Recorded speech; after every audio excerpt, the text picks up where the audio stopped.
إن الحمد لله نحمده ونستعينه ونستغفره ونعوذ بالله من شرور أنفسنا ومن سيئات أعمالنا من يهده الله فلا مضل له ومن يضلل فلا هادي له أشهد أن لا إله إلا الله وحده لا شريك له وأشهد أن محمدا عبده ورسوله يا أيها الذين آمنوا اتقوا الله حق تقاته ولا تموتن إلا وأنتم مسلمون رب زدني علما رب زدني علما رب زدني علما رب اشرح لي صدري ويسر لي أمري رب اشرح لي صدري ويسر لي أمري اللهم آتني فهما وتفهما وتفهيما اللهم آتني علما وتعلما وتعليما اللهم علمني تأويل كتابك واشرح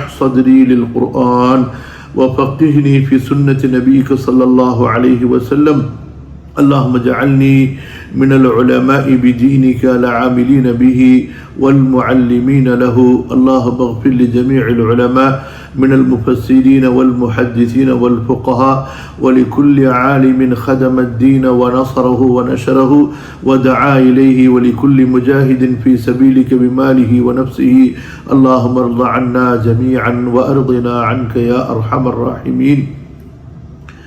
கண்ணியத்திற்குரிய அல்லாஹ்வின் அடியார்களே, சகோதரர்களே, சகோதரிகளே, அல்ஹம்துலில்லாஹ், அல்லாஹுடைய அருளால் தொடர்ந்து அல் குர்ஆனுடைய விரிவுரையை படித்து வரக்கூடிய வாய்ப்பை அல்லாஹு தஆலா எனக்கும் உங்களுக்கும் எளிதாக்கி கொடுத்தான். அல்லாஹுவிற்கே எல்லா புகழும். அல்ஹம்துலில்லாஹ். சூரத்துல் காஷியாவுடைய கவனிங்க, சூரத்துல் காஷியாவுடைய விளக்கத்தை நாம் ஆரம்பித்தோம். அல்ஹம்துலில்லாஹ், முதலாவது அமர்வை நாம் நிறைவு செய்திருக்கிறோம். இன்ஷா அல்லாஹ் இன்று நாம் இரண்டாவது வசனத்திலிருந்து பார்ப்போம். முதலாவது வசனம் என்ன? ஹல் அதாக ஹதீசுல் காஷியா, சூழக்கூடியதின் செய்தி, சரித்திரம், வரலாறு, விளக்கம் நபியே உங்களுக்கு வந்து விட்டதா என்று அல்லாஹு தஆலா ரசூலுல்லாஹ் ஸல்லல்லாஹு அலைஹி வஸல்லம் அவர்களை பார்த்து கேட்கிறான். ஹல் என்பது கேள்வி கேட்பதற்காக பயன்படுத்தப்படக்கூடிய வார்த்தை. குர்ஆனிலே அதிகமாக பயன்படுத்தப்பட்டிருக்கும் ஹல் மின் இலாஹின் கைருல்லாஹ், ஹல் மின் ஷுரகா, இந்த மாதிரி பல இடங்கள்ல வந்திருக்கும். கவனிக்கணும், நீங்க ஒரு வார்த்தை சொல்லப்பட்டால் அதே போல வார்த்தை அல் குர்ஆன்ல எங்கெல்லாம் பயன்படுத்தப்பட்டிருக்கிறது என்பதை கவனிக்க வேண்டும். அதே போல ஒரு இடத்தில் சொல்லப்பட்ட அர்த்தத்திலிருந்து வேறு அர்த்தத்தில் சில நேரங்களிலே சில சொற்கள் பயன்படுத்தப்படும், அதையும் கவனிக்கணும். அப்ப எந்தெந்த இடத்துல ஒரு சொல் எந்தெந்த அர்த்தத்தில் பயன்படுத்தப்படுகிறது என்பதையும் கவனத்தில் வைக்க வேண்டும். ஒரு சொல்லு எல்லா இடத்திலையும் ஒரே அர்த்தத்தில் வர வேண்டும் என்ற கட்டாயம் இல்லை. சில பேர் தவறா அப்படி புரிந்து வைத்திருக்கிறார்கள். இந்த அல் என்பது அரபி மொழியினுடைய எழுத்துகள், ஹர்ஃப் என்ற அந்த வகையை சேர்ந்தது. இது கேள்விக்காக வேண்டி பயன்படுத்தப்படும். அத்தா யத்தி என்றால், அத்தா என்றால் வந்து விட்டது, வந்து விட்டான். யத்தி வருவான். அத்தா அம்ருல்லாஹி ஃபலா தஸ்தஅஜிலூஹு, அதே போல இல்லா யத்தியஹுமுல்லாஹு ஃபீ துலலின் மினல் கமாம். இந்த மாதிரி அல் குர்ஆன்ல அதிகமாக பயன்படுத்தப்பட்டிருக்கக்கூடிய ஒரு வார்த்தை தான் இந்த அத்தா என்பது. இது வினைச்சொல், ஃபிஅல்.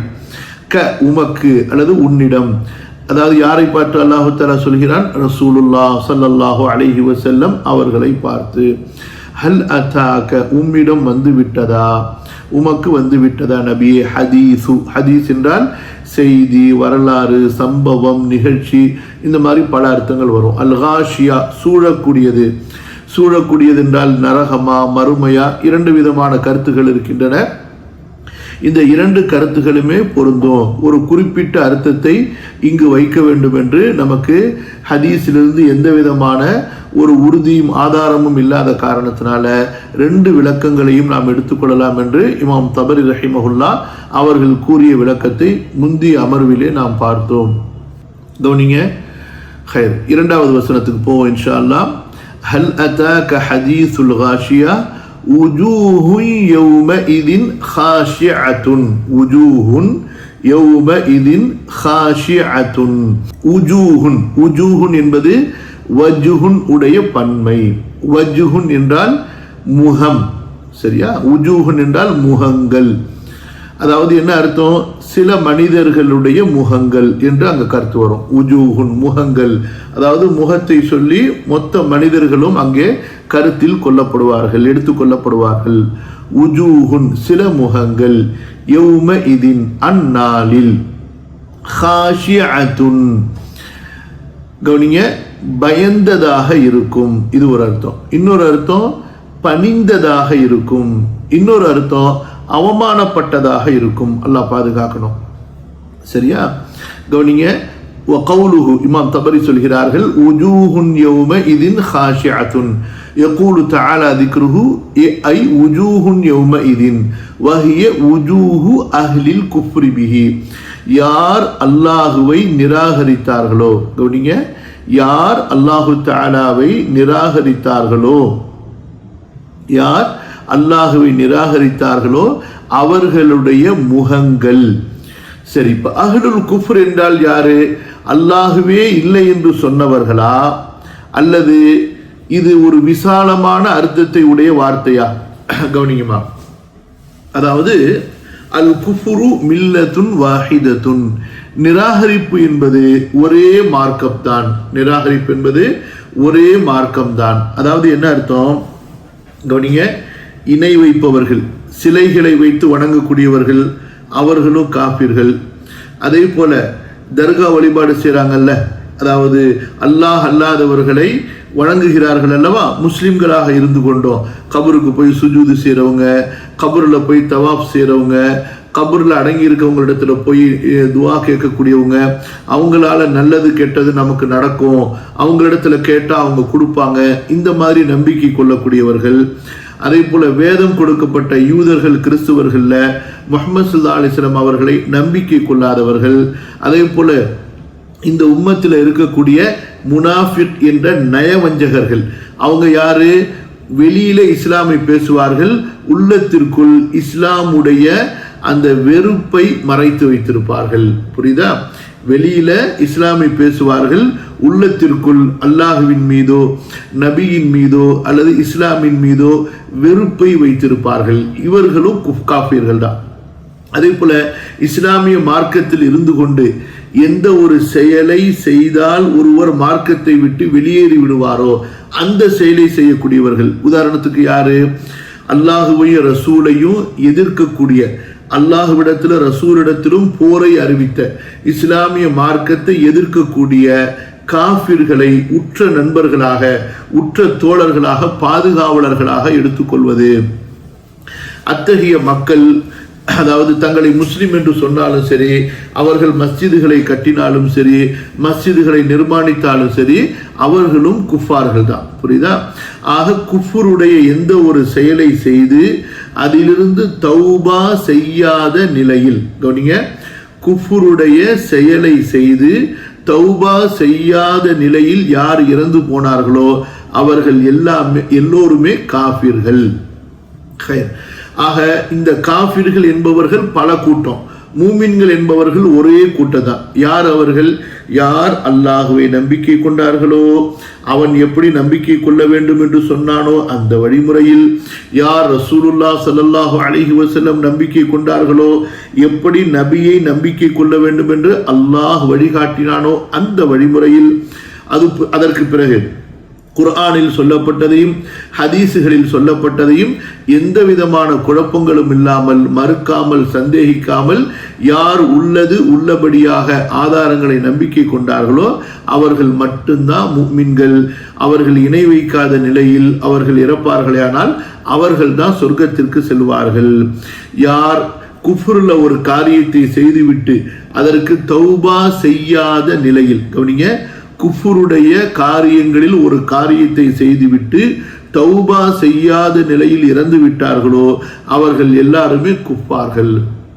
அவர்கள் இணை வைப்பின் மூலமாக குஃபுர் செய்திருந்தாலும் சரி, அல்லது அல்லாஹ் குஃபுர் என்று விளக்கிய காரியங்களை அவர்கள் செய்திருந்தாலும் சரி, அல்லது அறவே இஸ்லாமிய மார்க்கத்தை ஏற்காமல் முந்திய கொள்கைகளில், உதாரணமா யூத கொள்கைகளோ அல்லது நசராணிகளுடைய கொள்கைகளோ, அந்த கொள்கையில் அவர் இருந்தாலும் சரி, அவர் எவ்வளவுதான் நன்மைகள் செய்திருந்தாலும் அந்த உலகத்தில் அவர் செய்த புண்ணியங்களுக்குண்டான நற்கூலிகள் உலகத்திலேயே அவர்களுக்கு கணக்கு தீர்க்கப்பட்டுவிடும். மறுமையில் அவர்களுக்கு எந்த விதமான நற்கூலியும் இருக்காது. சில அறியாமையில் இருக்கக்கூடிய முஸ்லிம்கள் எப்படி புரிந்து கொள்கிறார்கள்? அதாவது ஒரு மனிதன் காஃபிராக இருந்தாலும் அவர்கள் நிறைய புண்ணியங்கள் செய்திருந்தால், புண்ணியங்கள் என்றால் உதாரணமா எப்படி பள்ளிக்கூடம் கட்டியிருக்கிறாங்க, மருத்துவமனைகள் கட்டியிருக்கிறார்கள், பல ஏழை பிள்ளைகளை தத்தெடுத்து படிக்க வைத்திருப்பார்கள், அவர்களுக்கு மருத்துவ உதவி செய்திருப்பார்கள், இப்படியெல்லாம் உலகத்தில் புண்ணியம் செய்தார்கள் அல்லவா, அவர்கள் நாளை மறுமையில் மன்னிக்கப்படுவார்கள். அவர்களுக்காக மறுமையில சொர்க்கத்துடைய பிரார்த்தனையை நாம் கேட்கலாம் என்பதாக சில அறியாமையில் உள்ள முஸ்லிம்கள் விளங்கி வைத்திருக்கிறார்கள். அது தவறு. இத்தகைய மனிதர்களுக்கு உலகத்திலேயே அவர்களுடைய கூலிகள் கொடுக்கப்பட்டுவிடும். மறுமையில் அவர்களுக்கு எந்த நன்மையும் மீதம் இருக்காது. நரகத்துடைய தண்டனையில சில தண்டனைகள் வேண்டுமானால் அவர்களுக்கு இலகுவாக்கப்படலாம், ஆனால் நரகத்திலிருந்து அவர்களுக்கு ஒருபோதும் விடுதலை என்பது அறவே இருக்காது. கவனிங்க. ஆக இந்த உஜூஹுன் என்பது முகங்கள் என்று யாரை அல்லாஹு தஆலா சொல்கிறான்? உஜூஹு அஹ்லில் குஃப்ரி பிஹி, யார் அல்லாஹுவை குஃப்ர் செய்தார்களோ, நிராகரித்தார்களோ அவர்களுடைய முகங்கள். அதனாலதான் உங்களுக்கு நம்ம விளக்கமா சொன்னோம், குஃப்ர் என்றால் அல்லாஹுவே இல்லை என்று சொல்வதுதான் குஃப்ரு, இறைவனே இல்லை என்று மறுப்பதுதான் குஃப்ர் என்று நீங்கள் விளங்கி கொள்ளாதீர்கள். புரியுதா? குஃப்ருல எல்லாமே ஒரு குஃப்ர் என்பது ஒரு விசாலமான விரிவான சொல்லது. அல்லாஹ் எதையெல்லாம் குஃப்ருல சேர்த்திருக்கிறானோ அந்த ஒரு காரியத்தை செய்தாலே அவர் குஃப்ருல போயிடுவாரு. தௌபா செய்து விலகாத வரைக்கும் அவர் அல்லாஹ்விடத்தில் காஃபிராகத்தான் இருப்பார். முஸ்லிம்களிடத்திலே அவர் முஸ்லிமாக கருதப்பட்டாலும் சரியே. ஏன் அந்த மனிதர் எப்படி குஃப்ரு செய்திருக்கிறார் என்பதோ அல்லது உள்ளத்தில் என்ன மறைத்து வைத்திருக்கிறார் என்பதோ நமக்கு தெரியாது. நாம் யாரு? அவருடைய வெளிப்படையை பார்த்து முடிவு செய்யக்கூடியவர்கள். அதனால குஃப்ர் என்பது ஒரு விசாலமான சொல் என்பதை புரிந்து கொள்ள வேண்டும். கவனிங்க. இமாம் தபரி சொல்கிறார்கள், உஜூஹு அஹ்லில் குஃப்ரி பிஹி ஹாஷிஅத்துன். கவனிங்க. இந்த ஹஷஅ யக்ஷஉ அல்லது ஹஷிஅ யக்ஷஉ இது அல் குர்ஆன்ல அதிகமாக பயன்படுத்தப்பட்டிருக்கக்கூடிய வார்த்தை. நல்ல நிலைமைகளுக்கும் அல்லாஹு தஆலா இதை பயன்படுத்துகிறான், கெட்ட நிலைமைகளுக்கும் அல்லாஹு தஆலா பயன்படுத்துகிறான். நல்ல நிலைமைகளுக்கு உதாரணம் எப்படி? கத் அஃப்லஹல் முஃமினூன அல்லதீன ஹும் ஃபீ ஸலாத்திஹிம் காஷிஊன். அதே போல வ இன்னஹா லகபீரத்துன் இல்லா அலல் காஷிஈன் அல்லதீன யظنون அன்னஹும் முலாகு ரப்பிஹிம். இந்த வார்த்தை குஃபார்களுக்கும் பயன்படுத்தப்படும். அப்ப என்ன அர்த்தம்? மூமின்களுக்கு பயன்படுத்தும் போது இந்த உலகத்தில் அல்லாஹுவை பயந்து அல்லாஹுவை நம்பிக்கை கொண்டு பணிந்தவர்கள். புரியுதா? உள்ளத்தில் அல்லாஹுடைய அச்சத்தை உண்மையான முறையில் கொண்டவர்கள். இதே இந்த வார்த்தை காஃபிர்களுக்கு மறுமையில் பயன்படுத்தப்படும் போது அங்க எத்தகைய பயம் என்றால், இழிவினாலும் தனக்கு ஏற்பட்ட அவமானத்தினாலும் தலை குனிந்து ஏறெடுத்து பார்க்க முடியாமல் தனக்கு அடுத்து என்ன நடக்குமோ என்ற அந்த முடிவின் பயத்தில் இருப்பார்கள் அல்லவா, அந்த பயத்தை குறிக்கும். யாருக்கு? இது காஃபிர்களுக்கு பயன்படுத்தப்படும் போது. கவனிங்க. உஜூஹுன் யௌம இதின் ஹாஷிஅத்துன். இப்போ உதாரணத்துக்கு நான் உங்களுக்கு சொன்னது புரிஞ்சிருக்கும். பாடத்தினுடைய ஆரம்பத்தில் அநேகமாக அது உங்களுக்கு தவறு இருக்கும், வீடியோ கேட்டுக்கொள்ளுங்க. அதாவது குர்ஆன்ல ஒரு வார்த்தைக்கு ஒரே அர்த்தத்தை தான் எல்லா இடத்துலையும் யாராவது சொன்னா அவர்களை சர்வ முட்டாள், சுத்த மடைய, குர்ஆனுடைய விளக்கம் இல்லாதவா, அரபி மொழி தெரியாத கிறுக்கன்னு புரிந்து கொள்ளுங்க. புரியுதா? இப்ப ஹாஷியா என்ற வார்த்தை மூமின்களுக்கு பயன்படுத்தப்படும் போது அங்க ஒரு அர்த்தத்தில் இருக்கும், குஃபார்களுக்கு பயன்படுத்தப்படும் போது அர்த்தம் மாறிடும். புரியுதா? அப்ப சில இடங்கள்ல ஒரே வார்த்தை ஒரே அர்த்தத்தில் பயன்படுத்தப்பட்டிருக்கும். சில வார்த்தைகள் ஒவ்வொரு நேரத்திலையும் அது வேற வேற அர்த்தங்கள்ல பயன்படுத்தப்படும். சில நேரங்கள்ல அரபி மொழியின்படி ஒரே வார்த்தையா இருக்கும், ஆனா முரண்பட்ட ரெண்டு அர்த்தம் இருக்கும். ஒரே வார்த்தை தான் முரண்பட்ட அர்த்தம் இருக்கும். உதாரணமா எப்படி அசர்ற, அசர்ற என்றால் ரகசியம் பேசினான், தனியா மீட் பண்ணி சந்தித்து பேசுவது. இன்னொரு அர்த்தம் என்ன, வெளிப்படையாக மக்களுக்கு மத்தியில் பேசுவது. பாருங்க, வார்த்தை ஒன்றுதான் அசர்ற என்ற வார்த்தை, அப்படியே முரண்பட்ட அர்த்தம். ஒரு அர்த்தம் என்ன, தனிமையில் ரகசியமாக பேசுவது. இன்னொரு அர்த்தம் என்ன, வெளிப்படையாக பகிரங்கப்படுத்தி பேசுவது. குர்ஆன்ல இந்த ரெண்டு அர்த்தத்திலையுமே இந்த வார்த்தை பயன்படுத்தப்பட்டிருக்கு. புரியுதா? அதனால தப்சீரை படித்து அறிஞர்கள் சொல்றதை கேட்டு நம்ம பயன்படுத்தணும். இந்த தப்சீரை புறக்கணித்து விட்டு தனது கிறுக்கு மண்டைக்கு ஏற்ற மாதிரி குர்ஆன் தப்சீர் செய்கிறாங்கல்ல, அவர்கள்ட்ட ஒருபோது தப்சீர் படிச்சிடாதீங்க, இருக்கிற ஈமானும் போயிடும். அல்லாஹ் பாதுகாக்கணும். முதல்ல அந்த மாதிரி உள்ளவங்களுடைய பயான்களை கேட்கக்கூடாது, அவங்களுடைய பேச்சுகளையும் கேட்கக்கூடாது. யார் தன்னுடைய சலஃபு சாலிஹ், அதாவது சஹாபாக்கள், தாபிஈன்கள், தபுஉத் தாபிஈன்கள், பின்னால் வந்த இமாம்களுடைய மேற்கோள் இல்லாமல், அரபி மொழியினுடைய விளக்கம் இல்லாமல் குர்ஆனுக்கு விரிவுரை சொல்கிறார்களோ அந்த முட்டாள்களிடத்துல தயவு செய்து படிச்சிடாதீங்க, இருக்கிற ஈமானும் போயிடும். புரியுதா? சில பேர் இன்றைக்கு என்ன செய்யறாங்க, நாங்கள் குர்ஆன் சொல்லுக்கு சொல் படிச்சு தரோம், வேர்ட் டு வேர்டு படிச்சு தரோம் அப்படின்னு சொல்றாங்க. அப்போ அவங்க எழுதப்பட்டு இருக்கக்கூடிய அந்த ஒரு சொல்லுக்கு சொல் புத்தகத்தை வச்சோ அல்லது வெறும் தர்ஜமாவை வைத்தோ அதனுடைய வார்த்தைக்கு வார்த்தை அர்த்தம் சொல்லிட்டு அந்த வார்த்தையை மனப்பாடம் பண்ணி அதனுடைய அர்த்தத்தை மனப்பாடம் பண்ணிட்டு அதிலிருந்து வெளிப்படையாக என்ன கருத்து தெரியுதோ அதை மட்டும் படிச்சுட்டு போனால் அல்ஹம்துலில்லாஹ் பிரச்சனை இல்லை, குழப்பம் இல்லை. அதுக்கு மேலே இந்த இடத்துல இதுக்கு இப்படி அர்த்தம் வச்சிருக்க கூடாது, இப்படித்தான் அர்த்தம் வைக்கணும், இதுக்கு இப்படி விளக்க நம்ம எடுத்துக்கணும், இப்படிலாம் யாராவது பேசுனா கையில் சுத்தியல் அல்லது கடப்பாரை வச்சுருந்தீங்கன்னா ஓங்கி மண்டையில் ஒன்று போட்டுட்டு ஓடி வந்துடுங்க. புரியுதா? ஆனால் அதுக்கு நீங்கள் தான் பொறுப்பு, நான் பொறுப்பு கிடையாது. என் பேர் எழுதி வச்சிடாதீங்க. சொல்கிற உதாரணத்துக்கு அந்த அளவுக்கு நம்ம கோவத்தை வெளிப்படுத்தணும். புரியுதா? ஏன்னா அது எவ்வளவு பெரிய வழிகேடு. அது இன்னைக்கு சர்வ சாதாரணமாக பேசுகிறாங்க. நான் புரிஞ்சுக்கிட்டேன், என்னுடைய சிந்தனைப்படி என்னுடைய கருத்துப்படி இந்த இடத்துல இப்படி தான் அர்த்தம் வைக்கணும், அந்த இங்கிலீஷில் அப்படி இருக்குது, மலையாளத்தில் அப்படி இருக்குது அப்படின்னு சொல்லி என்னென்னமோ பேசுகிறாங்க. அல்லாஹ் பாதுகாக்கணும்.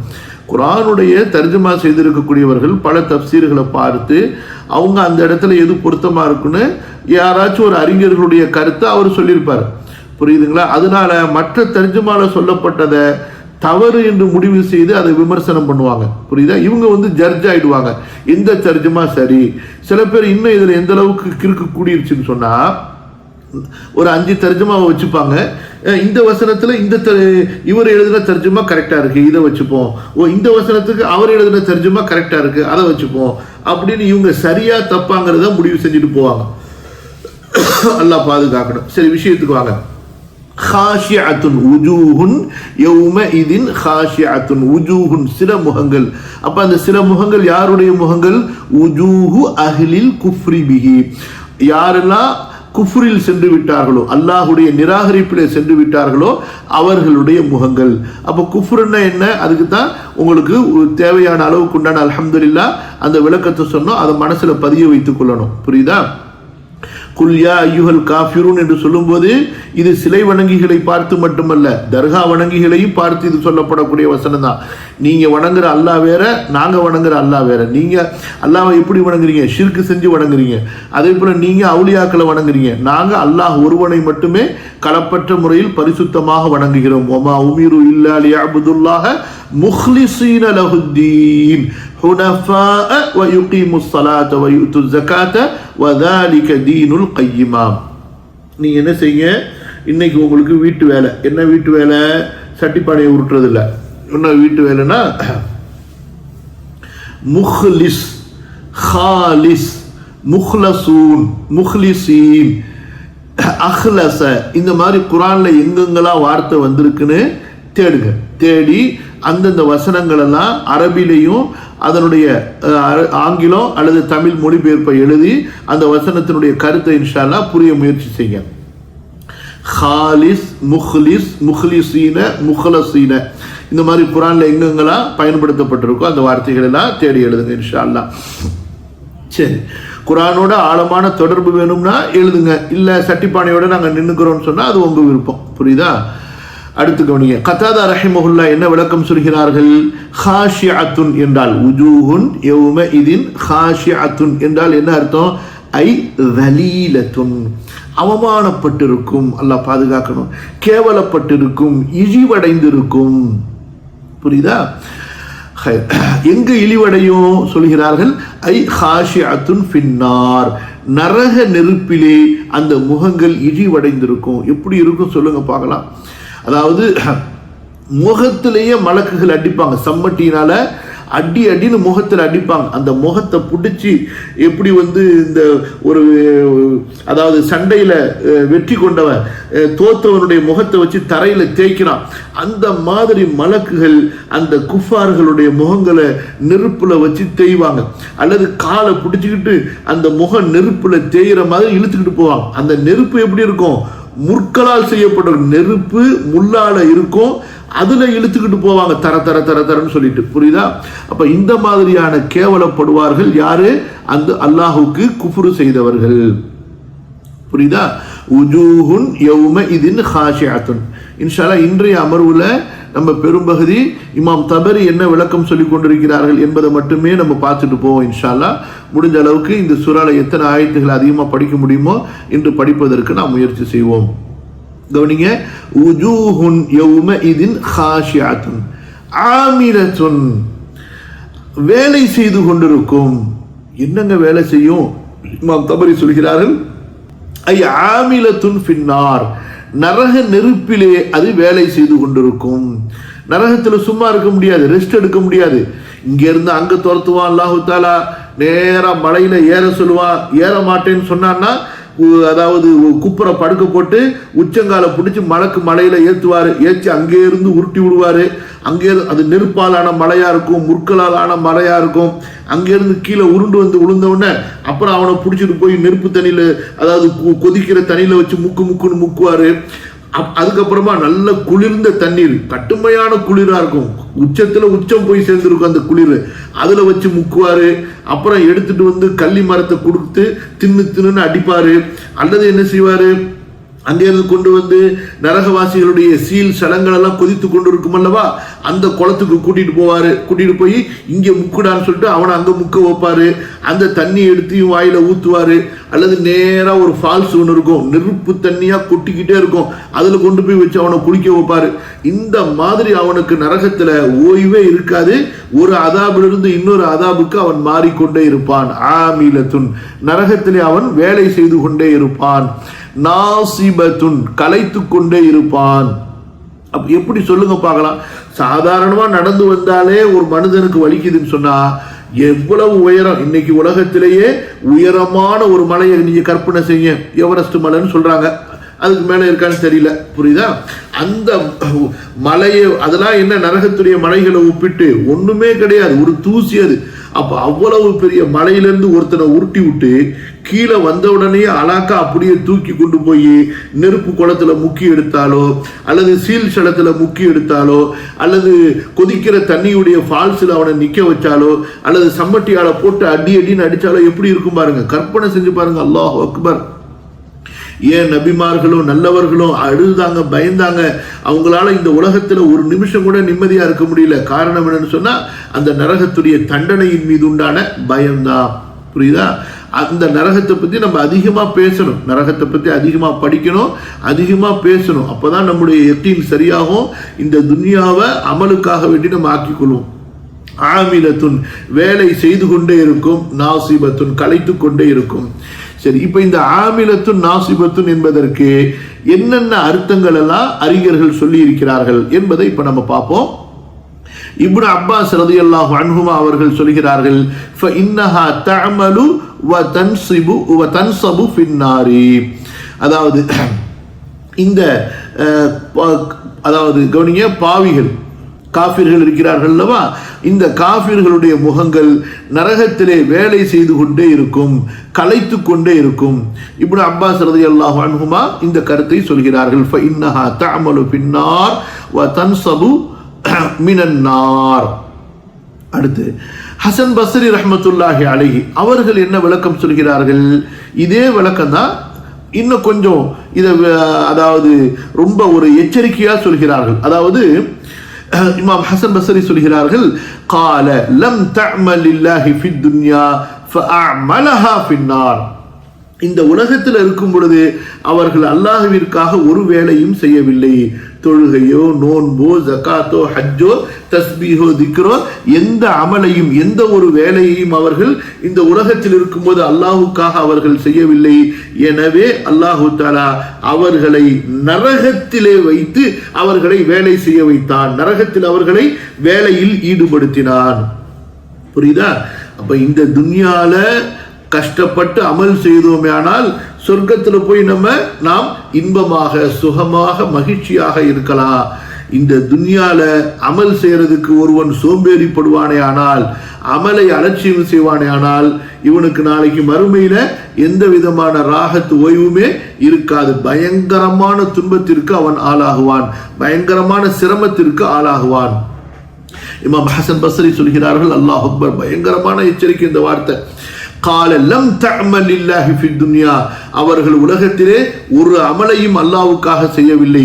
ஈமானு அமலு, தொழுக அமலு, நோன்பு அமலு, ஜகாத்து அமலு, ஹஜ்ஜு ஒரு அமலு, திக்ரு, சதகா, இப்படி எல்லாமே அமல். இப்படி அவர்கள் உலகத்தில் எந்த ஒரு அமலையும் அல்லாஹ்வுக்காக செய்யவில்லை. எனவே அல்லாஹு தஆலா அந்த குஃபார்களை நரகத்தில் வைத்து வேலை வாங்கினான். புரியுதா? அது என்ன வேலை? அதுதான் நம்ம உங்களுக்கு இதுக்கு முன்னாடி விளக்கணும். அடுத்து கதாதா ரஹிமஹுல்லாஹ் என்ன சொல்கிறார்கள்? ஆமிலத்துன் நாசிபத்துன் ஐ தகப்பரத் ஃபி துன்யா அன் தாஅத்தில்லாஹ் ஃபஅஅமலஹா வ அன்ஸபஹா ஃபின்னார். அந்த முகங்கள், அதாவது அந்த குஃபார்கள் உலகத்திலே அல்லாஹ்விற்கு கீழ்ப்படிவதை விட்டும் அல்லாஹ்வை வணங்குவதை விட்டும் பெருமை அடித்தார்கள். புரியுதா? பெரும்பாலானவர்கள் இந்த இபாதத்துகளை, அமல்களை விடுவதற்கு உள்ள காரணங்களில் ஒன்று என்ன? பெருமை. புரியுதா? பணத்தினாலான பெருமை, பதவியினாலான பெருமை, புகழினால் ஏற்பட்ட பெருமை. இப்படியாக பெருமையினால் அவர்கள் அல்லாஹ்விற்கு கீழ்ப்படியாமல் இருந்தார்கள் அல்லவா? அவர்களை இழிவுபடுத்தி இந்த நரகத்துல கஷ்டப்படுங்கடா, இந்த நரகத்துல உங்களை எப்படி நம்ம இழுத்து அடிக்கிறோம் பாருங்க, கொஞ்சம் கூட நிம்மதி இல்லாம உங்களை வைக்கிறோம் பாருங்கள் என்பதாக அல்லாஹு தஆலா அவர்களுக்கு அத்தகைய ஒரு பெரிய அந்த வேலையை, களைப்பை அங்கே கொடுப்பான். கதாதா ரஹிமஹுல்லாஹ் சொல்கிறார்கள், ஐ தகப்பரத் ஃபி துன்யா அன் தாஅத்தில்லாஹ் ஃபஅஅமலஹா வ அன்ஸபஹா ஃபின்னார். இந்த உலகத்தில் யாரெல்லாம் அல்லாஹ்விற்கு கீழ்ப்படிவதை விட்டு பெருமை எடுத்துக் கொண்டிருந்தார்களோ, தகப்புர், புரியுதுங்களா, ஆணவம், அகம்பாவம், இவர்களை எல்லாம் அல்லாஹு தஆலா மறுமையிலே அமலிலே அதாவது கடினமான வேலைகளிலே வைப்பான். அது என்ன வேலை? நரகத்துடைய தண்டனைகளை அனுபவிப்பது. அடுத்து அன்ஸபஹா, அவர்களை அந்த தண்டனையால் களைப்புற வைப்பான். ஆனால் லா யுகஃபஃபு அன்ஹுமுல் அஸாப், அவர்கள் ஓய்வெடுப்பதற்காக ஒருபோதும் அந்த தண்டனை அங்கு இலகுவாக்கப்படாது. வலாஹும் யுன்தரூன், அவர்கள் ரெஸ்ட் எடுப்பதற்கு, அவர்கள் கொஞ்சம் ஓய்வெடுப்பதற்கு அவகாசமும் கொடுக்கப்படாது. அடுத்து கதாதா ரஹிமஹுல்லாஹ் அவர்களுடைய மற்றும் ஒரு கூற்று எப்படி வருகிறது? ஆமிலத்துன் நாசிபத்துன் ஃபின்னார், அதாவது நரகத்தில் வேலை செய்து கொண்டே இருக்கும், களைத்து கொண்டே இருக்கும். இப்னு ஸைத் ரஹ்மத்துல்லாஹி அலைஹி அவர்கள் சொல்கிறார்கள், ஆமிலத்துன் நாசிபத்துன் என்ற வசனத்தை ஓதிவிட்டு, قال لا احد انصب ولا اشد من اهل النار, நரகவாசிகளை விட அதிகம் களைப்படையக்கூடியவன், அதிகமான ஒரு சிரமத்திற்கு ஆளாகக்கூடியவன் வேறு யாரும் இருக்க மாட்டார்கள். அல்லாஹ் அக்பர். அதாவதுங்க, நான் ஒரு உதாரணம் சொல்றேன் பாருங்க, புரிய பாருங்க. இப்ப ஒரு மனிதன், ஒரு தனி மனிதன், அந்த மனிதனுக்கு அதான் ஒருத்தன் தண்டனை கொடுக்கிறான். நீங்க கற்பனை செய்யுங்க, உலகத்திலேயே மோசமான தண்டனையை கொடுக்கிறான். எப்படிலாம் கொடுப்பான்? உதாரணத்துக்கு ஒரு ஊசியை வச்சு உடம்பெல்லாம் குத்துறான், நெருப்பு கங்க பத்த வச்சுக்கிட்டு உடம்பெல்லாம் சூடு போடுறான். அதே போல இரும்பு பற்களை கொண்ட சீப்பை வைத்து உடம்பெல்லாம் கீறுறான், சாட்டையால அடிக்கிறான், என்ன கை காலை ஒடிக்கிறான். இப்படி கற்பனை செஞ்சுக்கிட்டே போங்க. அல்லாஹ் பாதுகாக்கணும். இன்றைக்கு இந்த யூத இஸ்ரேலிய ஜியோனிஸ்ட் எப்படி முஸ்லிம் பாலஸ்தீன சிறைவாசிகளை கொடுமை பண்றாங்களா இல்லையா? இதெல்லாம் ஒரு உதாரணம். அல்லாஹ் பாதுகாக்கணும். அவர்கள் நாளைக்கு மறுமையில சொர்க்கத்தில் இருப்பாங்க. இந்த உலகத்துல எவ்வளவு கஷ்டப்பட்டாங்களோ அவங்க சொர்க்கத்துல இன்பமா இருப்பாங்க. நாம் என்ன நினைச்சுக்கிறோம்? நாம நம்மளால அல்லாஹு தஆலா ரொம்ப சிறப்பா வச்சிருக்கிறாங்க, எங்களுக்கு என்னங்க பிரச்சனை இருக்கு, நாங்கெல்லாம் பெரிய அவுலியாங்கன்னு சொல்லிட்டு. நாளைக்கு மறுமையில போனதான் தெரியும், அலா இன்ன அவுலியா அல்லாஹ் என்று அல்லாஹு தஆலா அடித்து சொர்க்கத்துல சேர்க்கிறானா, அல்லது அலா இன்ன அவுலியா ஷைத்தான், ஷைத்தானுடைய நேசர்கள் என்று அல்லாஹு தஆலா விரட்டிய சம்மட்டியால அடிக்க சொல்றானான்னு சொல்லி. புரியுதா? அல்லாஹ் பாதுகாக்கணும். தோற்றத்தை வைத்தோ வேற எதையும் வைத்து முடிவு செஞ்சிடாதீங்க. ஒரு செயலையும் குர்ஆனோட வச்சு பார்க்கணும், ஹதீஸோட வச்சு பார்க்கணும். அப்பதான் அங்க நமக்கு ஹிதாயத்து உறுதியாகுமே தவிர ஒரு செயலை செய்துவிட்டு 99 விஷயத்தை கோட்டை விட்டுட்டு அல்லாஹ்விடத்துல வெற்றியை தேட முடியாது. சரி, விஷயத்துக்கு வாங்க. ஸோ இப்படி ஒரு மனிதனுக்கு தண்டனை கொடுக்கப்படுதுங்க. நான் என்ன கேட்கிறேன், கடைசியில அவனுக்கு மூத்து வருமா வராதா? வந்துடும். வந்த உடனே தண்டனை முடிஞ்சிடும். அவனுக்கு தண்ணி கொடுக்க மாட்டேங்கிறாங்க, தாகத்தில் வைக்கிறாங்க, அது ஒரு தண்டனை. பசிக்குது, உணவு கொடுக்க மாட்டேங்கிறாங்க, அது ஒரு தண்டனை. உடலெல்லாம் காயமாயிடுது, அதுக்கு மருந்து போட மாட்டேங்கிறாங்க, அந்த காயத்தினால் ஏற்படக்கூடிய வலி, அதுக்கு மேல அடியினால் ஏற்படக்கூடிய வலி, நெருப்பால் சுடுறது, எலக்ட்ரிக் கரண்ட் ஷாக் கொடுக்கறது, இப்படி கற்பனை பண்ணுங்க. இது ஒருத்தனுக்கு. ஸோ இந்த மாதிரி உலகத்தில் இருக்கக்கூடிய கோடிக்கணக்கான மக்கள் அல்ல, கோடிக்கணக்கான உயிரினங்களை எடுத்துக்கொள்ளுங்க. இந்த எல்லா உயிரினங்களுக்கும் இதே போல ஒரு ஆதாபு கொடுக்கப்படுதுன்னு கற்பனை பண்ணுங்க. புரியுதா? இப்ப அந்த அதாப் எல்லாம் உலகத்தில் இருக்கக்கூடிய, அதாவது அத்தனை மனிதர்களுக்கும் இவ்வளவு மோசமான கடுமையான தண்டனை கொடுக்கப்படுது. இப்ப அந்த தண்டனையெல்லாம் மொத்தமா எடுத்து ஒரு இடத்துல வைங்க. ஒரு கற்பனையில சொல்றேன், அந்த தண்டனையெல்லாம் மொத்தமா எடுத்து ஒரு இடத்துல வைத்தால் நரகவாசிக்கு, அதுவும் அந்த தண்டனை எப்படி, அதாவது பல்லாயிரம் ஆண்டுகள் கொடுக்கப்பட்டது. புரியுதா இல்லையா? பல கோடி பேர்களுக்கு பல ஆயிரம் ஆண்டுகளாக கொடுக்கப்பட்டது. செத்து போயிட்டா அடுத்தவங்க வந்தாங்க, அடுத்தவங்க வந்தாங்க, இப்படி எல்லா மக்களுக்கும் கொடுக்கப்பட்ட தண்டனைகளை எல்லாம் தராசுல கற்பனை பண்ணுங்க. ஒரு தராசு இருக்கு, தண்டனையை வெயிட் பண்றதுக்காக ஒரு தராசு இருக்கு, அதுல வைத்து விட்டு ஒரு நரகவாசிக்கு, மறுமையில ஒரு நரகவாசிக்கு ஒரு தடவை கொடுக்கப்படக்கூடிய தண்டனை இந்த அத்தனை தண்டனைகளை விட, புரியுதா, பயங்கரமானதாக இருக்கும் என்றால் அந்த தண்டனை எவ்வளவு கடுமையாக இருக்கும் என்பதை நினைத்து பாருங்கள். அந்த ஒரு நரகவாசிக்கு ஒரு நிமிடம் கொடுக்கப்படக்கூடிய தண்டனை அவ்வளவு கடுமையாக இருக்கும். அதனாலதான் அல்லாஹ் தஆலா அதாபுன் அலீம், அதாபுன் அதீம், அதாபுன் ஷதீத், கடுமையா அல்லாஹ் கேட்கிறான். ஃபமா அஸ்பரஹும் அலன்னார், அட முட்டாள்களா, நரகத்தை தாங்கிக் கொள்வதற்கு உங்களுக்கு சக்தி இருக்காடா, அதுல பொறுமையா இருக்கிறதுக்கு உங்களால முடியுமாடா அப்படின்னு அல்லாஹ் கேட்கிறான். புரியுதா? அப்ப இப்னு ஸைத் ரஹ்மத்துல்லாஹி அலைஹி சொல்கிறார்கள், லா அஹதுன் அன்ஸப் வலா அஷத் மின் அஹ்லின் நார், நரகவாசிகளை விட களைப்புறக்கூடியவர்களோ அல்லது கடினமான வலி சிரமத்தில் இருப்பவர்களோ யாரும் இருக்க மாட்டார்கள். அப்போ ஒரு நிமிடத்தினுடைய அல்லது ஒரு நொடியினுடைய அதாபே இவ்வளவு பெரிய அதாப் என்று சொன்னா, இந்த அதாபுல தான் ஒரு காஃபிர் நிரந்தரமா இருக்க வேண்டும் என்றால் அப்ப அது எவ்வளவு பெரிய ஒரு நிலை என்பதை கொஞ்சம் கற்பனை செஞ்சு பாருங்க. அல்லாஹ் பாதுகாக்கணும்.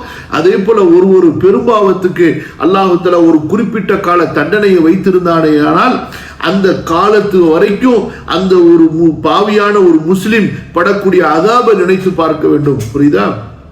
ஏன் நபிமார்கள் எல்லாம் ஒரு தடவை தப்பு செய்ததை நினைத்து பயந்தார்கள். நபிமார்கள் நம்மை போன்றா ஒரு தடவை தப்பு செய்து அதுக்கு வாழ்நாளெல்லாம் தௌபா கேட்டு அல்லாஹ் தஆலா மன்னித்து விட்டேன் என்று சொல்லி மறுமைக்கு போனதுக்கு போன பிறகு கூட அல்லாஹ் தஆலா கோபித்துட்டு அந்த மன்னிப்பை கேன்சல் பண்ணி நம்மளை திரும்ப கேள்வி கேட்டு குற்றம் பிடித்து விடுவானோ, அல்லது அந்த மன்னிப்பு நம்முடைய அமலுக்கு அந்த மன்னிப்பினுடைய அளவுக்கு நம்ம நன்றி செலுத்தாம இருந்து அல்லாஹ் தஆலா கோபித்து விட்டு திரும்ப அந்த பாவத்துக்காக தண்டித்து விடுவானோ என்று பயந்தார்களே. ஆனால் எதற்கு?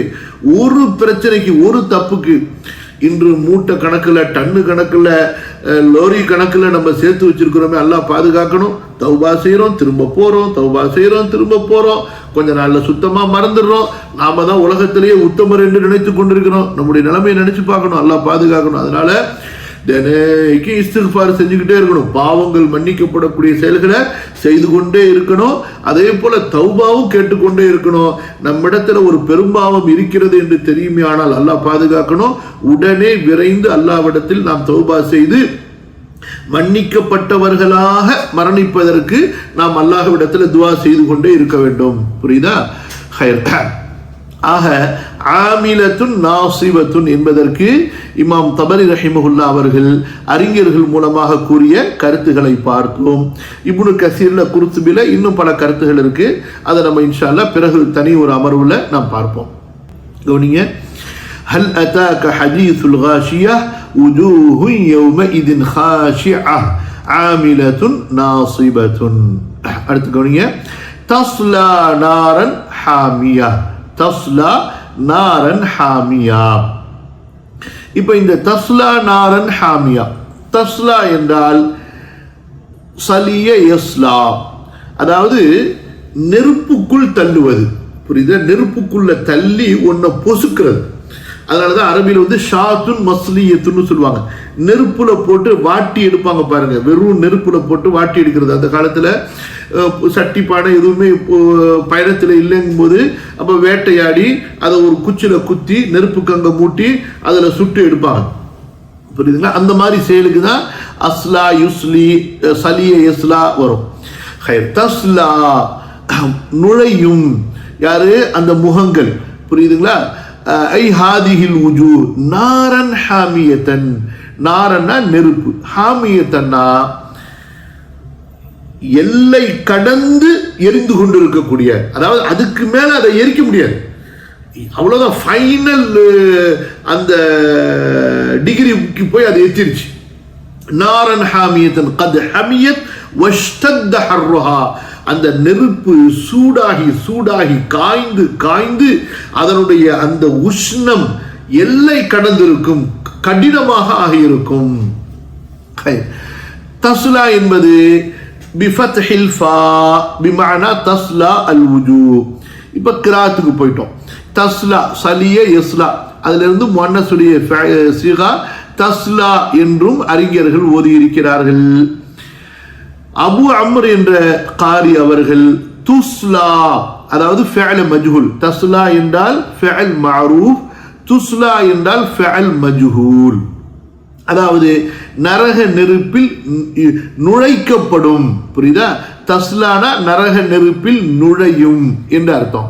துஸ்லா என்றால் நரக நெருப்பில் நுழைக்கப்படும். புரியுதா?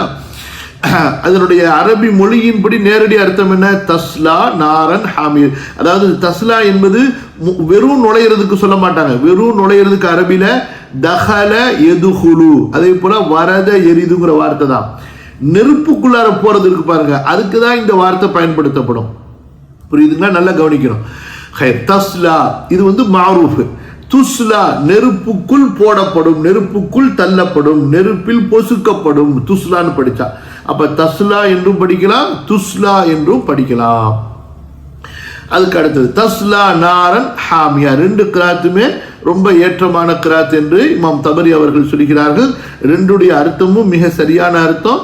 ரெண்டு கிராத்தின்படியும் பல அறிஞர்கள் ஓதி இருக்கிறார்கள். இமாம் தபரி அதை கரெக்டா சொல்லிடுவாங்க. இல்ல ஒரு கிராத்தை மிக குறைவானவர்கள் தான் ஓதி இருக்கிறாங்க, அல்லது அரபி மொழி இலக்கண இலக்கியத்தின்படியும் அறிவிப்பின்படியும் இந்த கிராத் ரொம்ப பிரபலமானதல்ல, இதை விட இந்த கிராத் தான் சரி என்று இருந்தால் அதையும் இமாம் தபரி அவர்கள் தெளிவாக நமக்கு சொல்லிடுவாங்க.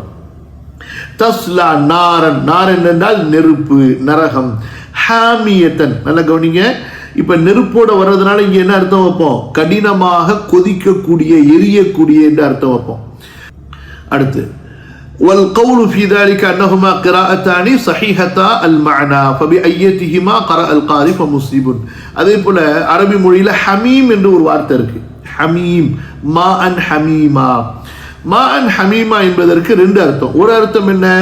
கொதிக்கக்கூடிய நீர் என்று ஒரு அர்த்தம் இருக்கு. இன்னொன்று கடினமாக குளிர வைக்கப்பட்ட நீர். இப்ப பனிக்கட்டி இருக்கு பாருங்க, அது ஐஸ் தண்ணி, அதை கொடுத்து குடிக்க முடியுமா? முடியாது. நார்மலான கூழ் இருக்குது, அது குடிக்கலாம். அதே இது கடினமா ஃப்ரிட்ஜில் எல்லை கடந்து குளிராக்கப்பட்ட தண்ணியை கொடுத்தா குடிக்க முடியாது. அப்போ உஷ்ணமும் ஒரு அளவுக்கு மேல தாண்டி விட்டால் மனிதனால் குடிக்க முடியாது, குளிரும் ஒரு அளவுக்கு மேல தாண்டி விட்டால் அதையும் மனிதனால் அனுபவிக்க முடியாது. கவனிங்க, தஸ்லா நாரன் ஹாமியத்தன், தஸ்லா அந்த முகங்கள் நுழையும், நாரன் ஹாமியத்தன் கடினமாக கொதிக்கக்கூடிய கொழுந்துவிட்டு எரியக்கூடிய கடின உஷ்ணமான நரக நெருப்பிலே. துஸ்கா அவர்களுக்கு புகட்டப்படும், துஸ்கா புகட்டப்படும், எங்கிருந்து? மின் ஐனின் ஆனியத்தின், மின் ஐனின், ஐன் என்றால் ஊற்று கண். இதே போல பாருங்க, இப்ப ஐன் என்பதற்கு பல அர்த்தம் இருக்கு. ஒன்று இந்த கண்ணுக்கு சொல்லுவாங்க, அதே போல தண்ணி வரக்கூடிய ஊற்று இருக்கு பாருங்க, அதுக்கு ஐனுன்னு சொல்லுவாங்க. துஸ்கா புகற்றப்படும், மின் ஐனின் ஆனியத்தின், ஆனியத்தின் என்றால் என்ன அர்த்தம்? கடினமான உஷ்ணமுடைய தண்ணி, அதுக்கு சொல்லுவாங்க. மின் ஐனின் ஆனியத்தின் கடினமாக கொதி நீர் வெளியாகக்கூடிய ஊற்றிலிருந்து அவர்களுக்கு நீர் புகட்டப்படும். துஸ்கா இது ஃபஅல மஜ்ஹூல். அப்ப அதனாலதான் அந்த காரிகள் எப்படி ஓதுறாங்க, இங்க துஸ்கா என்று வந்திருக்கிறதுனால அங்கேயும் துஸ்லா என்று ஓதுகிறார்கள். அப்ப ஒரே மாதிரி இருக்கும். துஸ்லா நாரன் ஹாமியா எங்க இருக்கு, தஸ்லா நாரன் ஹாமியா. அதே போல துஸ்லா நாரன் ஹாமியா துஸ்கா மின் ஐனின் ஆனியா. சில அறிஞர்கள் அங்க தஸ்லா நாரன் ஹாமியத்தன் என்று ஓதிட்டு இங்க துஸ்கா மின் ஐனின் ஆனியத்தன் என்று ஓதுகிறார்கள். கவனிங்க, இமாம் தபரி சொல்கிறார்கள், ஐ துஸ்கா அஸ்ஹாபு ஹாதிஹில் வுஜூஹ், இந்த முகங்களை உடையவர்களுக்கு நீர் புகட்டப்படும், மின் ஷராபி ஐனின், அதாவது ஒரு ஊற்றுடைய குடிபானத்திலிருந்து, கத் அனா ஹர்ருஹா, அதனுடைய உஷ்ணம் கடுமையாக இருக்கும், ஃபபலக காயத்தஹு ஃபி ஷித்தத்தில் ஹர்ரி, உஷ்ணத்தினுடைய கடினத்தில் அது அளவு கடந்து எல்லை கடந்து சென்றிருக்கும், அது கடைசி ஃபைனல் ஸ்டேஜுக்கு போயிருக்கும். புரியுதா? லா ஹவ்ல வலா குவத்த இல்லா பில்லா. இப்ப தண்ணி இருக்கு, இப்ப நீங்க கொதிக்க வைக்கிறீங்க, கொதிக்க வைக்கும்போது அதனுடைய ஆரம்ப நிலை என்ன? லேசா ஆவி வரும், அப்புறம் பொறி வரும், அதுக்கப்புறமா தல தல தலன்னு சொல்லி கொப்பளங்கள் வெளியாகி கொதிக்க ஆரம்பிக்கும். கடைசி அடுத்த நிலைமை என்ன ஆகும்? இப்படி கொதித்து கொதித்து கொஞ்சம் கொஞ்சமா ஆவி ஆகிட்டே இருக்கும், அது உச்சக்கட்டம். இது நரகத்துடைய நெருப்பால, நரகத்துடைய நெருப்பு எப்படி? உலகத்தின் நெருப்பை விட 60 மடங்கு, 70 மடங்கு. அதாவது நரகத்துடைய நெருப்பு உலகத்துடைய நெருப்பை விட 70 மடங்கு கடுமையானது. உலகத்துடைய நெருப்பு நரகத்துடைய நெருப்பிலிருந்து 70ல் 1 தான். இமாம் தபரி அவர்கள் சொல்கிறார்கள், இப்னு அப்பாஸ் ரலியல்லாஹு அன்ஹுமா அவர்கள் மூலமாக, துஸ்கா மின் ஐனின் ஆனியத்தின் கால ஹியல்லதி கத் அதால அனீனஹா, அந்த நெருப்பின் கொதிப்பை அல்லாஹு தஆலா அதிகப்படுத்தி இருப்பான், கொதிக்க கொதிக்க வைத்துக் கொண்டே இருப்பான். அல்லாஹ் அக்பர். உலகத்தை படைத்து நரகத்தை படைத்த நாளிலிருந்து இந்த பாவிகள் காஃபிர்கள் போய் அதை குடிக்கிற வரைக்கும் அது கொதிக்க வைக்கப்பட்டிருக்குன்னு சொன்னா எப்படி இருக்கும் பாருங்க. உலகத்துடைய நெருப்பு இருக்குது, உலகத்துடைய தண்ணி இருக்குது, அது கொதித்து கொதித்து ஒரு கட்டத்தில் அது அல்லாஹு தஆலா எப்படி மாற்றி விடுகிறான்? இங்க உள்ள சயின்ஸு அது காற்றுல ஆவியா மாறி போயிடுது, கடைசியில சட்டி காலி ஆயிடுது, அதுக்கப்புறம் சட்டியும் எரிஞ்சு அதுவும் போயிடுது. இது உலகத்துடைய நெருப்பு. மறுமையுடைய நெருப்பு இருக்குது, அது முற்றிலும் வித்தியாசமானது. எப்படி? இந்த உலகத்துடைய, நல்ல கவனிங்க, உலகத்துடைய நெருப்பை விட 70 மடங்கு பயங்கரமானது. உலகத்துடைய நெருப்பை விட 70 மடங்கு பயங்கரமானது. ஆனா அந்த நெருப்பு இருக்குது, அவ்வளவு பயங்கரமா இருந்து அந்த எதில் அது பற்றி எரிகிறதோ அல்லது எதை அது கொதிக்க வைக்கிறதோ சூடாக்குகிறதோ அதை அது காலியாக்கி விடாது, அப்படியே வைத்திருக்கும். புரியுதுங்களா? எலாபரேட் சொல்லுவாங்கல்ல, ஆவியாகி போயிடாது, எலாபரேட் சொல்லுவாங்கல்ல, மொத்தமா காலியாகி அப்படியே ஆக்கிறாது, அப்படியே வச்சிருக்கும். புரியுதா? அப்ப எப்படி இருக்கும் பாருங்க. சுப்ஹானல்லாஹி ரப்பில் ஆலமீன். இப்போ உலகத்துடைய நெருப்பு இருக்கு, ஒரு பொருளை எரிக்கிறீங்க, விறகை எரிக்கிறீங்க, என்ன செய்யும் அந்த நெருப்பு? அந்த விறகை எரிச்சு தின்னுடும். கடைசியில அதுக்கப்புறம் அதுக்கு எதுவும் கிடைக்கலன்னா அப்படியே அது அணைஞ்சு போயிடும். அல்லாஹ் அக்பர். மறுமையுடைய நெருப்பு அப்படி கிடையாதுங்க, அணையவே அணையாது. புரியுதுங்களா? தன்னுடைய அந்த நெருப்பு கங்க அது இன்னும் உஷ்ணப்படுத்தி கொண்டே இருக்கும். அப்படிப்பட்ட ஒரு சக்தி அல்லாஹ் தஆலா அதுக்கு படைச்சிருக்கிறான். உலகத்தில் வந்து இந்த எரிமலைகள் இருக்கு பாருங்க, அதை கொஞ்சம் கற்பனை பண்ணி பாருங்க. அல்லாஹ் அக்பர் எப்படி ஓடுதுன்னு சொல்லி. இந்த எரிமலையெல்லாம் நரகத்துடைய நெருப்புல ஒண்ணுமே கிடையாது. புரியுதா? உலகத்தில் உள்ள அத்தனை எரிமலைகளும் ஒன்று சேர்ந்தாலும் சூரியனுடைய உஷ்ணத்துல ஒண்ணுமே இல்லையா. இந்த சூரியனை இந்த உலகத்துல நம்ம பார்க்கிறோம்னா இந்த சூரியனுடைய நெருப்பு இருக்குது, மறுமையில நரகத்துடைய நெருப்பை கவனித்து ஒண்ணுமே கிடையாதுன்னு சொன்னா அப்ப நரகத்துடைய நெருப்பு எவ்வளவு பயங்கரமானது கவனிங்க. இமாம் சஹாபி இப்னு அப்பாஸ் ரலியல்லாஹு அன்ஹுமா அவர்கள் சொல்கிறார்கள், قال هي التي قد اطال انينها. இமாம் ஹசன் பஸ்ரி ரஹிமஹுல்லாஹ் சொல்கிறார்கள், قال انا طبخها منذ يوم خلق الله الدنيا. உலகத்தை அல்லாஹ் படைத்த நாளிலிருந்து அந்த நரகத்தை அதனுடைய நெருப்பை அல்லாஹு தஆலா அப்படியே கொதிக்க வைத்துக் கொண்டிருக்கிறார். அனா தபுஹா முந்து யௌமி ஹலகல்லாஹு துன்யா. அதுக்கு தான் நம்ம அந்த முன்னாடி அந்த விளக்கத்தை சொன்னோம். فقال منذ يوم خلق الله السماوات والارض. இமாம் ஹசன் பஸ்ரி ரஹ்மத்துல்லாஹி விளக்கம் இன்னொரு அறிவிப்பிலே வரும் பொழுது, வானங்களையும் பூமியையும் அல்லாஹு தஆலா படைத்த நாளில் இருந்து அந்த நெருப்பை அல்லாஹு தஆலா கொதிக்க வைத்து எரிய வைத்துக் கொண்டே இருக்கிறான். அந்த நீரை அந்த நெருப்பிலே கொதிக்க வைத்துக் கொண்டே இருக்கிறான். புரியுதுங்களா? அந்த ஊற்று இருக்குது, அதுக்கு கீழே அந்த நெருப்பு அப்படியே அணையாம அதை எரித்து கொண்டே இருக்கிறது. அந்த தண்ணீர் அந்த நெருப்புல கொதித்து கொண்டே இருக்கிறது. முஜாஹித் ரஹ்மஹுல்லாஹ் அவர்கள் சொல்கிறார்கள், قال قد بلغت إناها وحان شربها. நாளைக்கு மறுமையில அந்த காஃபிர் நரகத்துக்குள்ளார போகும் பொழுது அந்த நெருப்பினுடைய உஷ்ணம், அந்த ஊற்றுக்கனுடைய தண்ணீருடைய கொதி அது அதனுடைய கடைசி எல்லையை போய் சேர்ந்திருக்கும். அந்த நேரத்தில் தூக்கி வாயில ஊத்தப்படும். அல்லாஹ் பாதுகாக்கணும். அதே போல கத்தாதா ரஹிமஹுல்லாஹ் அவர்கள் சொல்கிறார்கள், யகூலு கத் அனா தபுஹா முன்து யௌம ஹலகல்லாஹு ஸமாவாதி வல் அர்த. இமாம் ஹசன் பஸ்ரி சொன்ன மாதிரியே கத்தாதா ரஹிமஹுல்லாஹ் அவர்களும் சொல்கிறார்கள், அதாவது அந்த ஊற்று கண் இருக்கிறது நரக நெருப்பிலே, அது அல்லாஹு தஆலா அதை கொதிக்க வைத்துக் கொண்டே இருக்கிறான். எப்பொழுதிலிருந்து? வானங்கள் பூமியை படைத்த நாளிலிருந்து. ஹசன் பஸ்ரி ரஹிமஹுல்லாஹ் அவர்களுடைய மற்றொரு அறிவிப்பை இப்படி வாசகம் இடம்பெறுகிறது, قال من عين انا حرها يقول قد بلغ حرها. அதாவது எந்த ஒரு ஊற்றுக்கண்ணுடைய நீர், அதனுடைய உஷ்ணம், அதனுடைய வெப்பம் அதனுடைய எல்லையை கடந்து விட்டதோ அத்தகைய ஊற்றுக்கண்ணிலிருந்து அந்த காஃபிர்களுக்கு தண்ணீர் புகட்டப்படும். லா இலாஹ இல்லா அன்த சுப்ஹானக இன்னி குன்து மினல் ஸாலிமீன். இப்னு ஸைத் ரஹ்மத்துல்லாஹி அலைஹி சொல்கிறார்கள், துஸ்கா மின் ஐனின் ஆனியத்தின் கால ஹாதிரத்தின். அதாவது இந்த காஃபிர்களுக்கு அந்த ஊற்று தண்ணீர்லேருந்து குடிக்கிறதுக்கு இருக்குதே, அது ரொம்ப தூரம் இழுத்துட்டு போக வேண்டியதில்லை. புரியுதா? அந்த நரக தண்டனை எங்க அவனுக்கு அடி உழுந்துகிட்டே இருக்குதோ அங்கேயே அந்த தண்ணி இருக்கும். புரியுதுங்களா? இந்த பக்கம் அடி வாங்கிக்க, இந்த பக்கம் தண்ணீர் கேட்டினா இதை அள்ளி வாயில ஊத்து. அப்ப ஹாதிரத்தின் சமீபமாக இருக்கக்கூடிய, அவனுக்கு முன்னால் இருக்கக்கூடிய அந்த கொதிக்கக்கூடிய நீர் ஊற்றிலிருந்து அவனுக்கு நீர் புகட்டப்படும். ஹல் அதாக ஹதீசுல் காஷியா உஜூஹு யௌமஇதின் காஷிஅத்துன் ஆமிலத்துன் நாசிபத்துன் தஸ்லா நாரன் ஹாமியத்தன் துஸ்கா மின் ஐனின் ஆனியத்தின். அடுத்து லைஸ லஹும் தஆமுன் இல்லா மின் தரீஇன். லைஸ இல்லை அல்லது இருக்காது, லஹும் அவர்களுக்கு. இங்க பாருங்க, அங்க முகங்கள் உஜூஹுன் வந்துதா, லஹான் அல்லாஹ் சொல்லல. ஏன்னா வெறும் முகம் மட்டுமா அந்த நரகத்தில் தூக்கி போடப்படும், உடம்புல இருந்து வெட்டி இல்லை. அல்லாஹ் தஆலா அவர்களுடைய கண்ணியமான உறுப்பாகிய முகமே இவ்வளவு தண்டனை சொன்னா அவ மொத்த உடலும் சேர்ந்து அந்த தண்டனைக்கு அனுபவிக்கும்.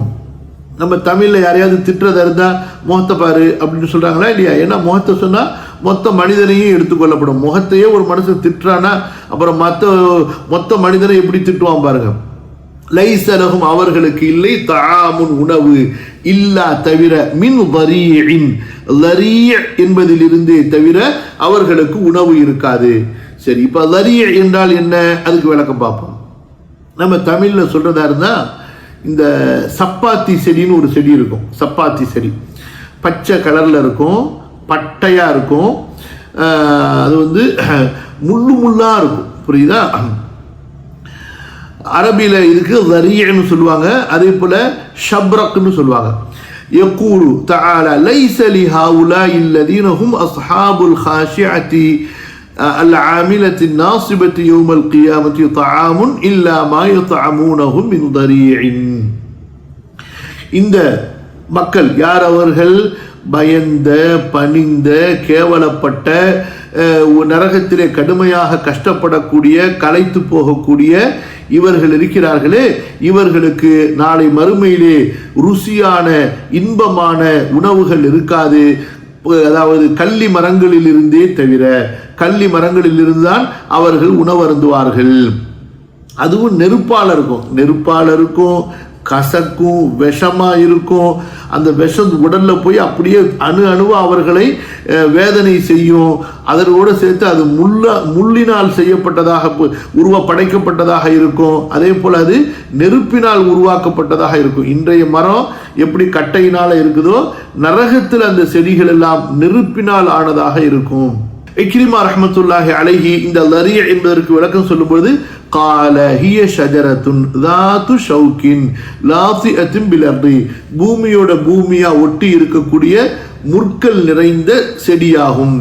அதாவது ஷரீக் இப்னு அப்துல்லா, கதாதா ரஹிமஹுல்லா, அதே போல முஜாஹித் ரஹிமஹுல்லா, அதே போல வந்து இந்த அறிஞர்கள் எல்லாம் இந்த லரிய என்பதற்கு தரையோட தரையா ஒட்டி முளைக்கக்கூடிய முற்செடி இருக்குல்ல, அந்த முற்செடிக்கு சொல்வாங்க என்று கருத்து சொல்கிறார்கள்.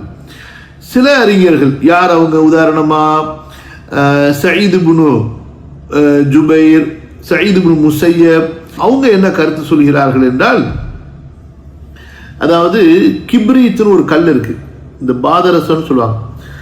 இந்த கல்லுகளில் வந்து அந்த கல் எப்படின்னு சொன்னால், இப்போ இந்த தீப்பெட்டியில் வச்சுருக்காங்க பாருங்கள், சரி தீப்பெட்டியில் மேலே தடவுறாங்க பாருங்களேன். அதே போல் வந்து இந்த லைட்டர் யூஸ் பண்ணுவாங்க.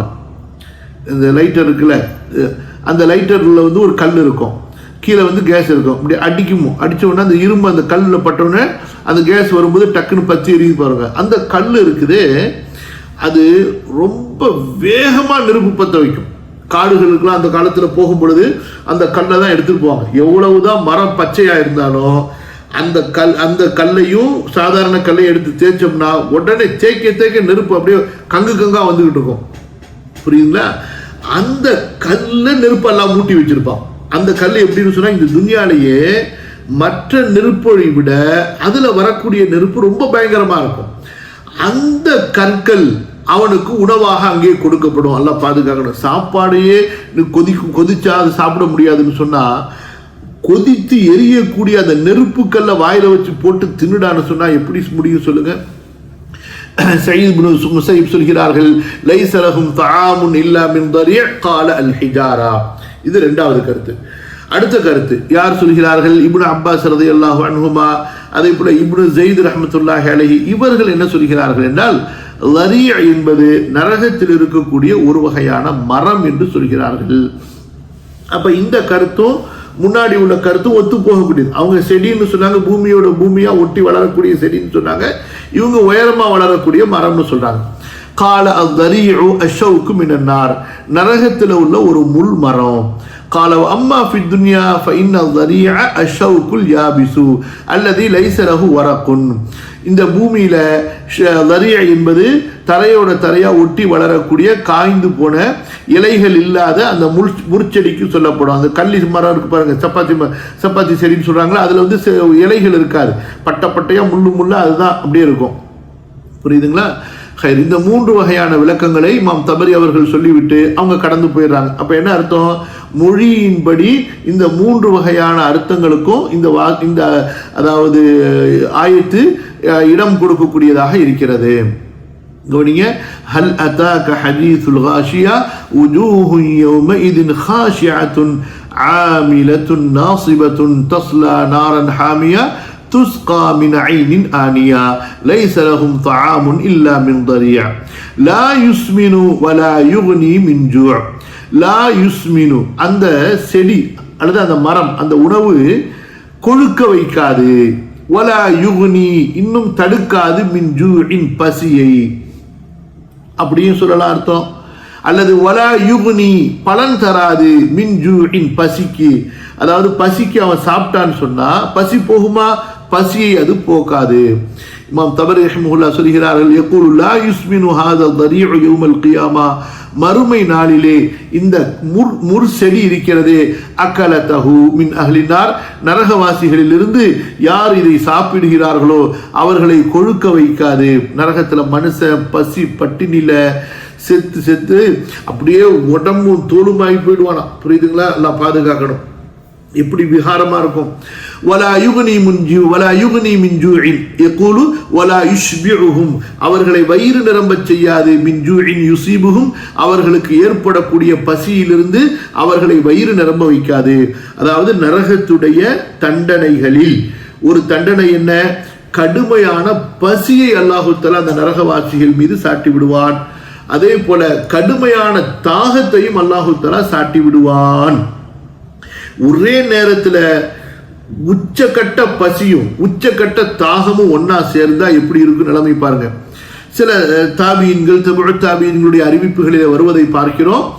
அதாவது ஒரு பக்கம் அடி, ஒரு பக்கம் நெருப்புல போட்டு முக்கி எடுக்கிறது, ஒரு பக்கம் சீல் சலத்தை குடிக்க வைக்கிறது, ஒரு பக்கம் அந்த மலைகளில் உருட்டி விடுறது, ஒரு பக்கம் தேளு பாம்பு கொட்டுறது, ஒரு பக்கம் சங்கிலியில போட்டு மலக்குகள் சங்கிலியில கட்டி தூக்கி அடிக்கிறது, துணி துவைக்கிற மாதிரி அடிக்கிறது, இன்னொரு பக்கம் மலையில ஏற்றி கீழே தள்ளி விடுறது, இன்னொரு பக்கம் ஒரு ரூம்ல கூட்டிட்டு போய் அவனை உள்ளார தள்ளிடுவாங்க. பயங்கரமான பெரிய விகாரமான முகம் உடையவனா இருப்பான்.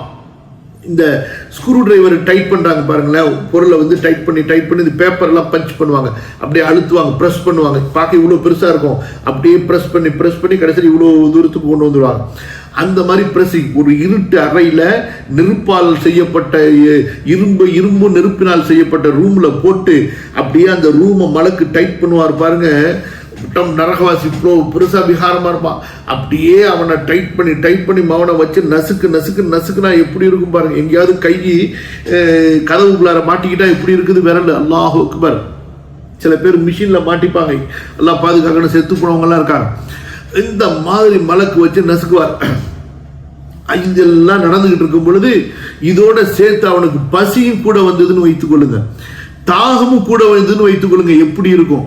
ஸோ இந்த நேரத்தில் 1000 இயர் பசிக்குதுன்னு கத்துவானா. 1000 வருஷம் கழிச்சுதான் இந்த முள் செடி அவனுக்கு கொடுக்கப்படுமா. அல்லாஹ் அக்பர். அந்த முள் செடி, நெருப்பாலான முள் செடியை சாப்பிட்டவுடனே அச்சோ மாட்டிக்கிச்சே, தொண்டையில போய் குத்திக்கிச்சே, தொண்டையை எரிக்குதே, தொண்டையை வந்து கரிக்குதே, தொண்டையில வலி தாங்க முடியலன்னு 1000 இயர் கத்துவானா. 1000 வருஷம் கத்துவானா. அப்படியாடா உனக்கு பசிக்குதா, உனக்கு வந்து சாப்பிட்டது போய் தொண்டையில மாட்டிக்கிச்சா, இரி தண்ணி கொண்டு வரும் அப்படின்னு சொல்லி அந்த கொதிக்கிற நீரை கொண்டு வந்து வாயை பொளந்து ஊத்துவாங்களா. அல்லாஹ் அக்பர். எப்படி இருக்குன்னு நினைச்சு பாருங்க. புரியுதா? خير لا يسمن ولا يغني من جوع. இந்த 7 வசனங்கள் வரை அல்லாஹு தஆலா நரகவாசிகளை பற்றி சொல்கிறான். முதல் வசனத்துல மறுமையினுடைய செய்தி அல்லாஹ் சொல்லிட்டு, இரண்டாவது வசனத்திலிருந்து இந்த 7வது வசனம் வரை நரகவாசிகளுடைய தண்டனைகளை பற்றியும் இழிவை பற்றியும் அல்லாஹு தஆலா சொல்கிறான். திரும்ப ஒரு தடவை அர்த்தம் வைக்கணும், கவனிங்க. ஹல் கேள்விக்குறி, அத்தாக்க உமக்கு வந்து விட்டது. அப்ப சேர்த்து சொல்லும்போது உமக்கு வந்து விட்டதா நபியே, ஹதீசுல் காஷியத்தி சூழக்கூடியதனுடைய செய்தி, சம்பவம், வரலாறு, விளக்கம். உஜூஹுன் யௌமஇதின் காஷியத்துன், யௌமஇதின் அந்த நாளில் சில முகங்கள் இழிவடைந்ததாக இருக்கும்.